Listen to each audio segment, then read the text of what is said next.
In today's video, we're going to be addressing timeout. Now, this strategy can be used for a multitude of behaviors, ranging from physical aggression, hitting, kicking, spitting, to the kiddo who just screams at you every time you place a demand, or that little one that throws themselves on the ground at the grocery store.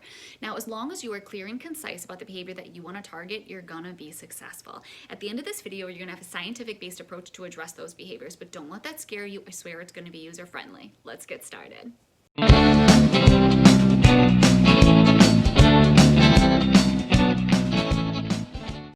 Welcome back. If this is our first time meeting, my name is Alicia Tomowski, and this is my channel, The Parent Brain Ball Game. Because let's be honest, the parent brain is just not all that intuitive sometimes. And sometimes you gotta play ball with your kids, both figuratively and literally, to get that job done. Here, my passion is to provide you with parenting tools, not tips, tricks, or hacks, but tools that have an applied behavior analysis foundation in order to address those behaviors. Now, in order to make you successful, I wanna let you know that I try to speak relatively fast. Odds are you're a caregiver and you have a small window of time that you're giving me, so I could drop that knowledge as quickly as possible. So go get yourself a notebook and let's get going. Timeout. Foundational guidelines. What's super important about it? Number one, you have to be clear and concise about the behaviors that you want to target, not only for your kiddo, but also for you. You don't want to be throwing your kid in timeout all day, every day for any and all behaviors. You're going to lose the effectiveness. Additionally, you need to know behaviors are going to get worse, and I am talking far worse before they get better. We're placing new boundaries on the kid, and what does any kid do when you place new boundaries? They try to test and see where that ceiling is going to be. And I'm going to be completely honest. In my field of applied behavior analysis, ABA, if I don't see a jump in my data after I place the intervention, i.e. timeout in this case, if I don't see a jump in that data of negative behaviors, I start thinking whether or not my strategy is even working. So I swear it's a good thing. If things get worse, they're going to go back down.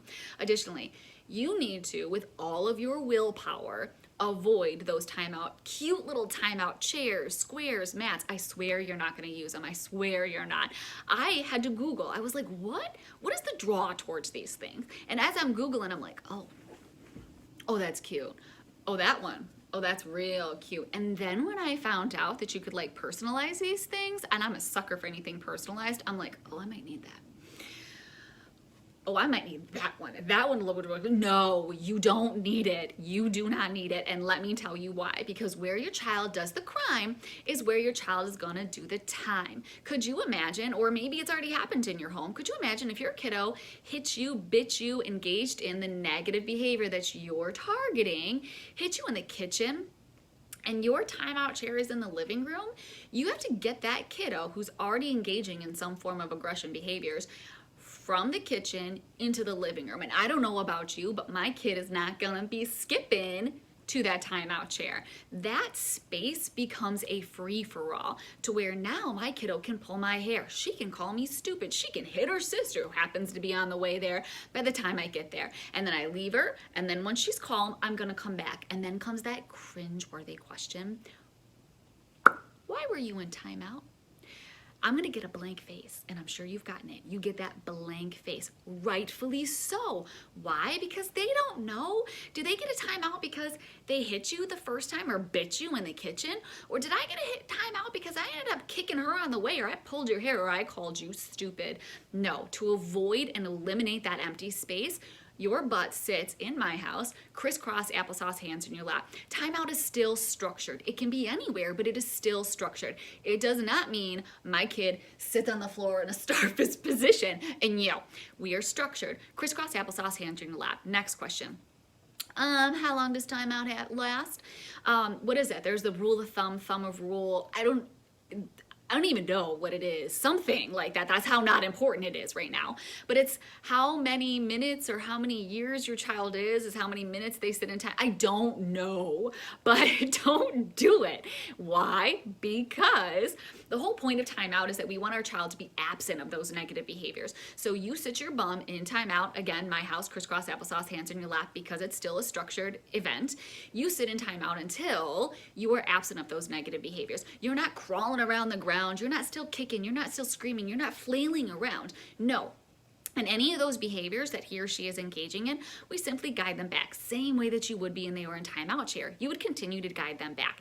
Now, in my head, as soon as my child is no longer engaging in those negative behaviors, I count to like 3 Mississippi. Why do I only count to 3 Mississippi? Because the longer you wait, your kiddo's gonna be like, well, why am I, okay, and then starts engaging in more negative behaviors. You don't want to miss that window. You don't want to miss the window of absent of negative behaviors because we want to reinforce that. If I miss the window of requiring them to sit there for an additional 5 minutes, they might start engaging in negative behaviors again, and now I got to start all over again. So don't do that. Then once timeout is over, the punishment is over. And that's the one thing about timeout. Timeout is your punishment protocol. So what you're doing is you're trying to eliminate those negative behaviors from your child. You're trying to get rid of the negative behaviors.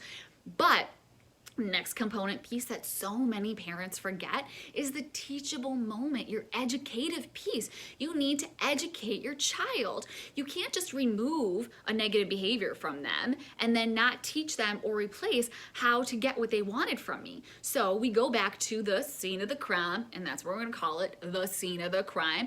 And then we as a parent need to think about, okay, what was the function of that behavior? There are 4, and I'll go more in depth in a different video, but 4 functions of behavior. Was that child trying to engage in getting attention from me? Were they escaping a demand? Were they trying to get a tangible from their sister or brother? Or was it automatic? So once I decide what function that behavior had, I then go back and I reenact the scene. You reenact the scene again. At the crime scene, I'm going to reenact it. If your sister was involved or her sister was involved, we're going to bring them all back. And then let's say, for sake of argument in this particular one, your kiddo was trying to get like a green crayon, okay? So now we're all gonna sit down at the coloring table and we're gonna have like the different crayons. And then instead of saying, okay, well, what would have been a better choice? What could you have done to get that green crayon? Your kid doesn't know.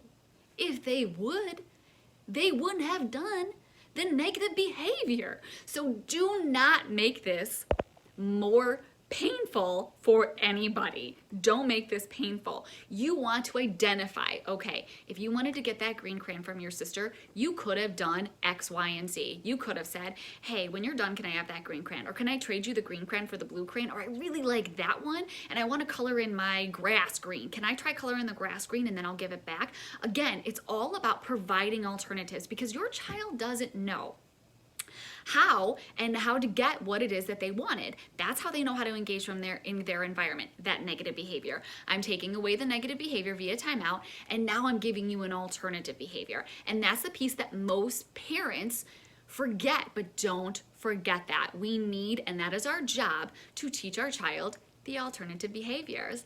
And that wraps up timeout for me today, guys. And if you found today's video, don't forget, if you found today's video valuable, outside of that last little sentence, if you found it valuable, don't forget to hit subscribe and the little bell icon that lets you know when other tips and trainings are going to be happening, which is going to be happening weekly. And then comment below of any other strategies or behaviors that you would like to hear about from me, and I'll look forward to seeing you in the next video.